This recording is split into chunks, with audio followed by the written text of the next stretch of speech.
Hi everyone, I'm here from Holistic Wellbeing and today I'm talking to Eileen Doody. Thank you for joining us, Eileen. Lovely to see you.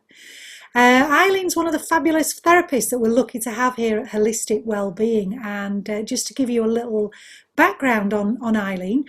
Eileen, you've been practicing complementary therapy since 1994, is that right? Right, I have, Anne, yes. Fantastic. Well, I've got to say, you don't look a day over 21, Eileen. Oh, I wish that were true. And you were previously based in Cork in the beautiful country of Ireland. Is that right again? That's right, yes. It's fantastic, lovely. So, Eileen is a qualified craniosacral therapist. Now, I know a lot of you probably won't have heard of what craniosacral therapy is, and I'm not going to go into an explanation here, probably because I can't do so anyway. But what I can tell you from personal experience through having treatments with Eileen, that it's absolutely fabulous. So, if you want a treatment that will leave you floating for hours, probably days, then when we're back up and running, I can really recommend having a treatment. It's just, it's amazing. What more can I say, really? We will be giving links, hopefully, if we can get this technology right. It's all very new to us, so please bear with us. I'm going to be putting links below to Eileen's website and our website, so if you want to know any more information of the stuff that we're talking about, hopefully you'll be able to find it there. Fingers crossed. We're winging it. We'll be honest, we're just absolutely winging it right now. So, as well as craniosacral therapy, Eileen is also a qualified reflexologist, a Reiki practitioner, fantastic Eileen, and an Indian head masseuse, if that's the right word. Yeah. But what we want to talk to everybody, well, what I want to talk to Eileen about today to share with you all is about aromatherapy. Eileen qualified with the London School of Aromatherapy, and she's also qualified to teach classes for home use. Now, if you've already been to the centre, some of you might have already attended one or two of Eileen's workshops or talks, and they are fantastic. And we're hoping, fingers crossed, that when we are allowed to reopen the centre, there will be plenty more to come. Okay, hope you've got lots of things in the planning there for us, Eileen. Okay, so Thanks. this current situation that we find ourselves in, can you tell us, Eileen, is there anything that we can do on an aromatherapy point of view, using essential oils? How can we manage the stress ourselves, the stress and anxiety that many of us seem to be really overwhelmed with right now? Well, first of all, Anne, thank you for such a gorgeous introductory. um, yeah, basically, there are several essential oils that you can use right now to help with the stress levels, and there are a number of ways you can use them. Um, Definitely the citrus oils and the floral oils are the primary ones that are used to help to relieve stress. And I think a lot of people have one or two of these at home. They might have things like mandarin or orange, lemon, lime, grapefruit, bergamot, or any of the floral ones. Ylang ylang is quite a popular one. Geranium, Roman chamomile, lavender. Usually people have one or two of these in the home. The way you can use them really is in the diffuser. I'll show you a diffuser, you know, your electrical diffuser.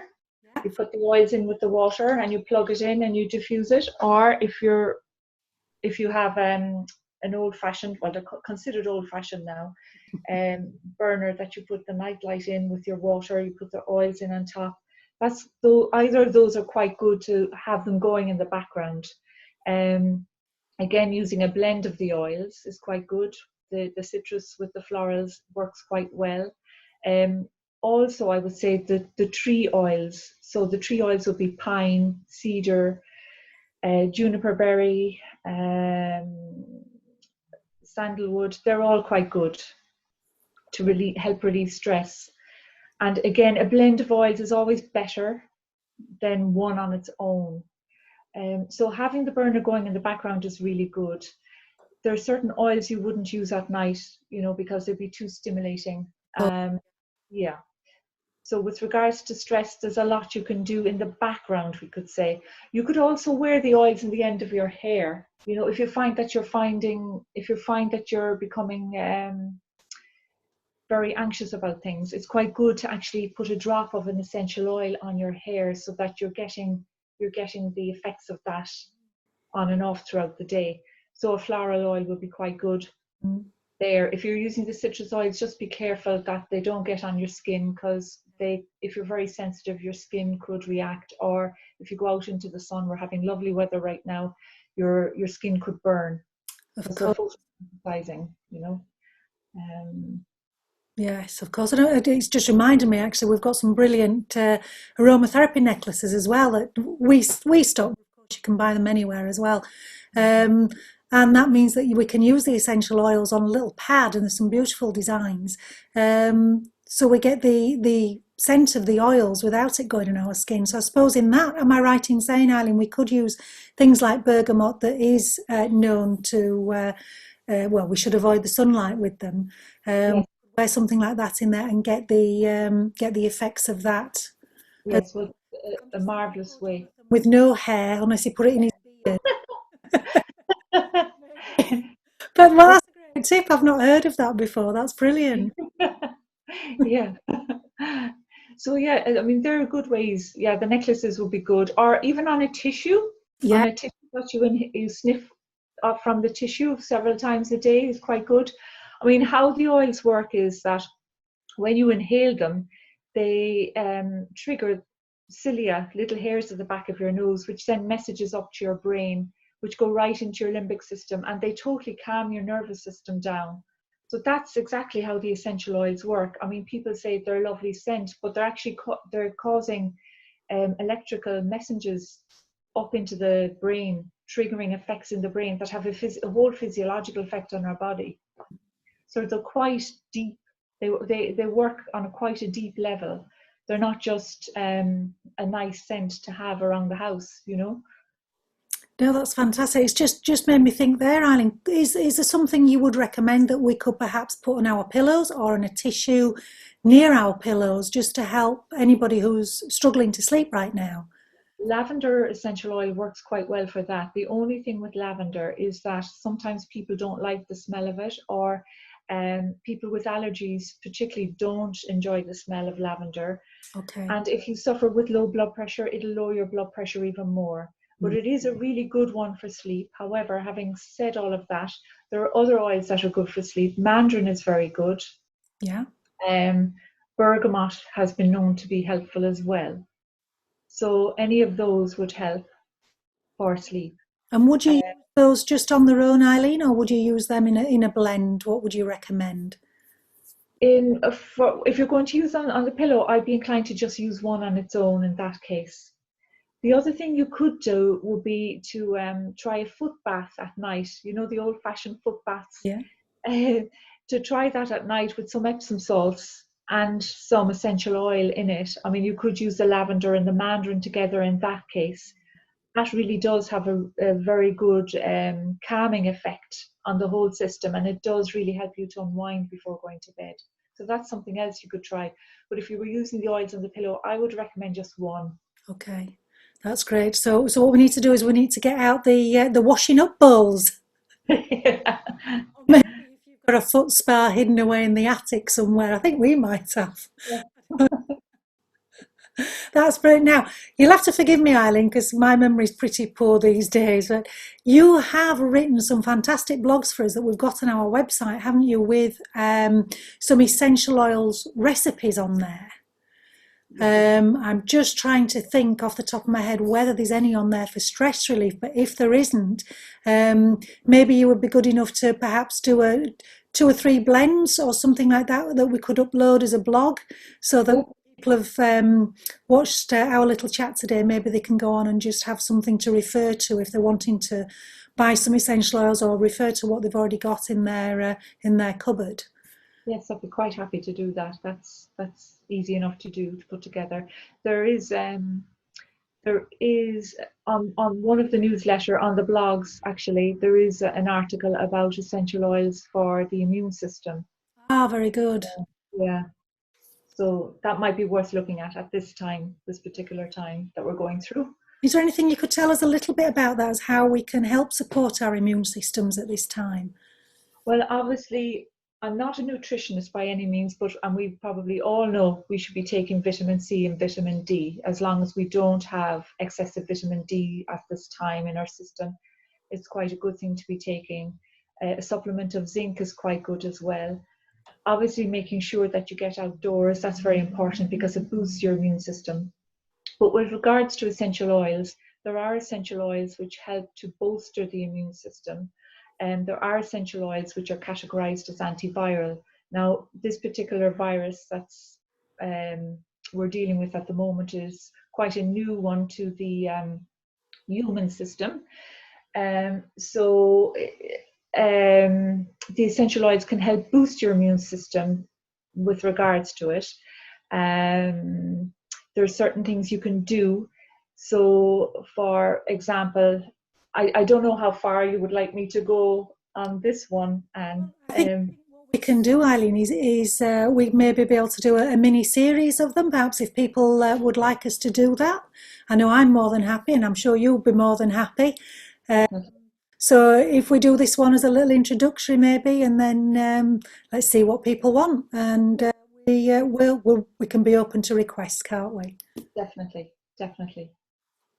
Yeah, that's fantastic. So I know just from talking to some friends that have got key workers in the family that there is a concern that obviously when they're coming home into the house, that they're worried about what they might be bringing back with them.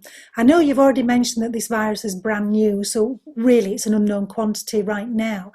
But is there anything that we could do in general? So I know in the past, and again my memory fails me on this, is that there are essential oils that you could burn in a diffuser that would help sort of prevent colds, that sort of thing. That if we do feel that we are at risk of somebody coming in carrying something, what could we do that way?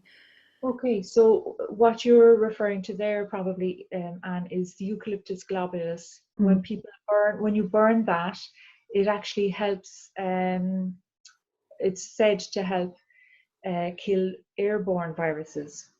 Now, as we know, this particular virus is a droplet. It's spread via droplet contamination. So this is quite different. What I would recommend, what I would recommend is you can use tea tree oil neat. Once your skin isn't very super sensitive, you can use tea tree oil neat on your hands. So using a drop or two of tea tree oil in your hands and literally washing your hands with the tea tree oil is really good. If you feel like you've come into contact with somebody or a situation where you feel that the virus may have been present, it's a good one to do for your hands. Putting the essential oils into your liquid soap is really good as well. Mm-hmm. Tea tree and eucalyptus and soft thyme are very good for that. With regards to coming back to your thing though about burning the oils when they're diffused into the atmosphere, they kill airborne viruses. So for colds and flus, they would be good for that. But in this particular case, you'd really literally have to use the essential oils on the surfaces, if you know what I'm saying. So, some people have asked about using essential oils on cleaning surfaces, to clean surfaces. And they're actually brilliant for that. However, I would be careful about using them on formica coverings or plastic coverings because they do tend to eat through the plastic over time. It won't be straight away. It would be if you were doing it consistently every day for a number of weeks, it might start a breakdown in your cover, your kitchen coverings. So just be aware of that. But you could use it with metal, you could use it with marble. What about wood? If you have a wooden chopping board, could you use them on wood? You could indeed, yes. Yeah. So just mixing them with some warm water and then, washing your surfaces is quite good. Or putting them in, if you're mopping the floor, putting them in the water there, mopping the floor there with those. But you'd want to put in several drops, Yes. So I suppose what you've just mentioned that I've picked up on, Eileen, about using tea tree on the hands. Yes. With the shortage of hand sanitizer at the moment, And would you say that that is a good substitute? I mean, I know there's nothing better than having a proper wash with soap and water, and that's what we're people are recommending us to do. We should be doing that anyway, shouldn't we, really? Yes. That's number one. Then I suppose the hand sanitizer, if you've got the little bottles you can take out with you, if you are a key worker. But for those people that have to go out and about, that can't, for love nor money, buy any hand sanitizer. I know there's some unscrupulous people out there selling them at absolutely outrageous prices at the minute. Shame on them. If you're one of those and you're watching, shame on you. Not good practice. So how about, could we carry a little bottle of tea tree oil in our pockets and put, if our skins aren't sensitive, like you mentioned, put a couple of drops on there and rub those into our hands to help? Well, you certainly could. And as well as that, you could actually make up your own hand sanitizer. I've done a couple of bottles for myself and my husband. But actually, on my Facebook page, I have a post about how to make up a hand sanitizer. So if people want to look on the Facebook posts, they'll see that there. It's so easy to do. The only thing is, it's about getting some aloe vera gel and some high-proof alcohol. Okay. And of course your essential oils. But once you have those, it's so simple to make. Right. And I suppose it offers a measure of protection, and also, I suppose, how would you say, it levels the anxiety around it as well, to have something to hand. So you can make up your own hand sanitizer, or carry a bottle of tea tree around with you if you feel that you, and obviously wearing gloves at appropriate times and not touching your face, all the stuff we've been told about over and over again. We're blue in the face, we could recite it backwards now at this stage. Obviously paying attention to all of that is important. Yes. No, that's wonderful, is that, Eileen? Thank you. Really appreciate you sharing all that knowledge with us, and I'm sure you've got loads more that you can share with us. So maybe we could do a mini series of things, maybe in the kitchen with Eileen, something like that, and you can show us some recipes or whatever. We'll have a think about it anyway and see. Just one final question, if I may, because the majority of us are now cooped up at home, and of course a lot of us have got pets. I believe that there are some essential oils that are toxic to dogs, cats. Is there anything you can tell us a little bit about that? I know you have mentioned something in one of the blogs, which I will dig out and put a link to. But if there's anything you could just tell us now, just in case people are rushing out to grab their essential oils, let's make sure that we are using them safely. Well, yeah, it's kind of a difficult one, because a lot of the research is out on this. It's not completely set in stone as of yet. But what I will say to you is that generally people with pets often forget that their pets have supersonic sense of smell, much stronger than us human beings.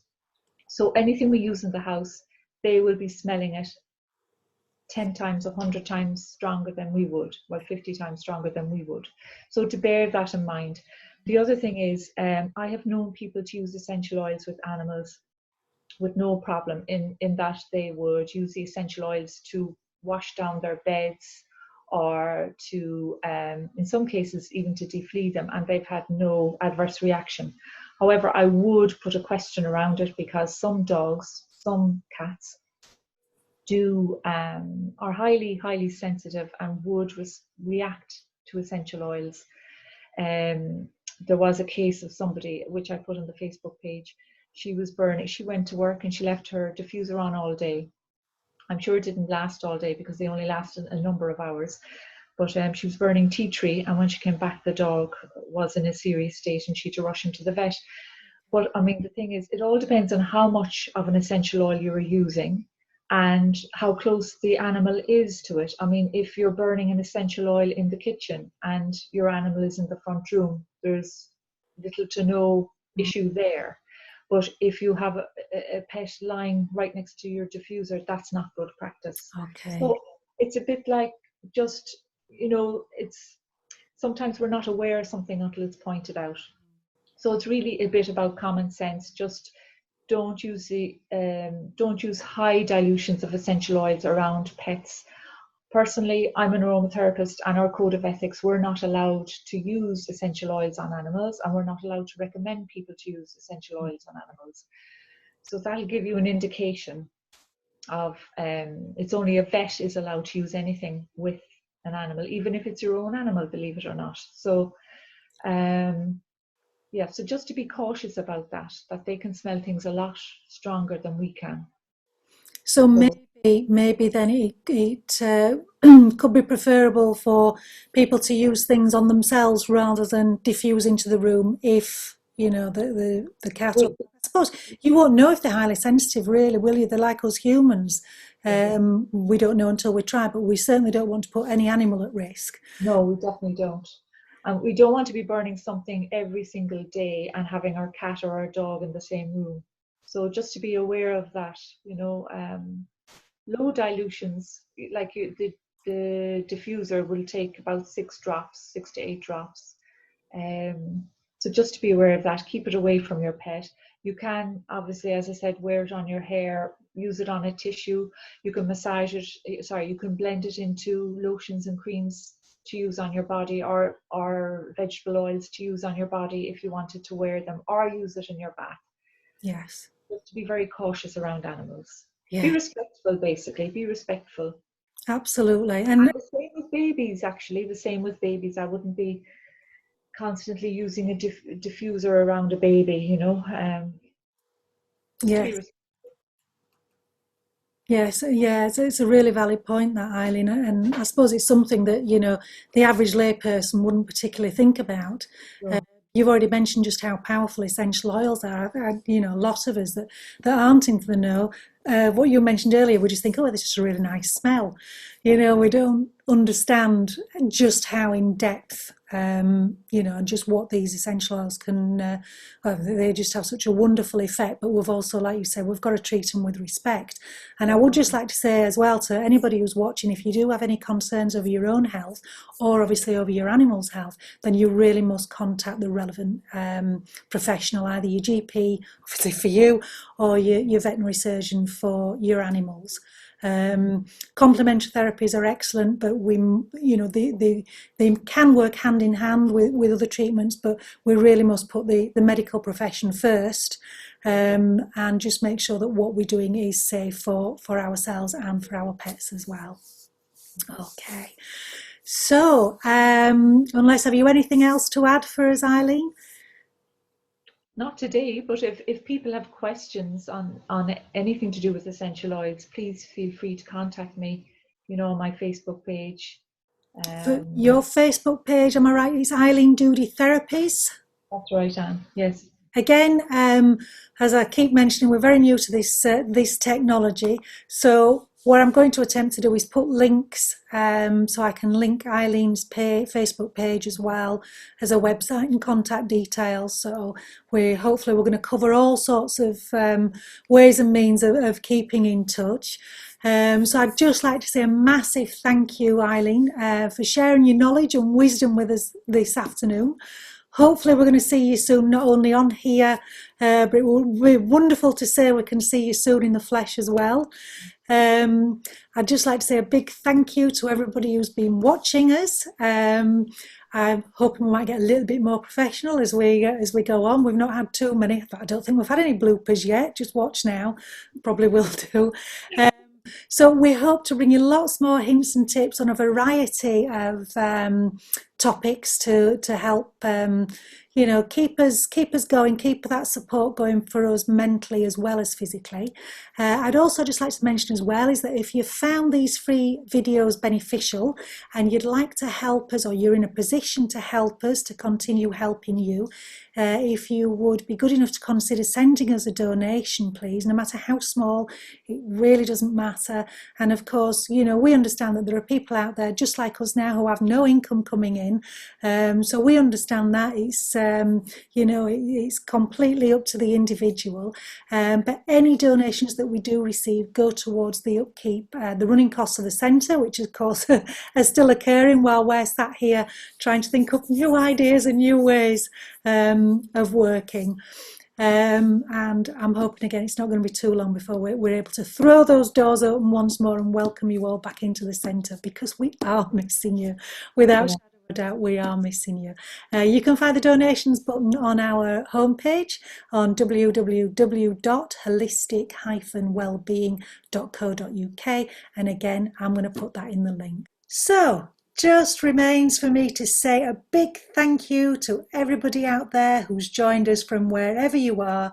Another thank you to Eileen for sharing that wonderful information with us and all those words of wisdom. We really do appreciate your expertise. I'm Anne from Holistic Wellbeing, and I do hope we will be able to see you all very soon indeed. In the meantime, take care, stay safe, and much love to you all. Bye now.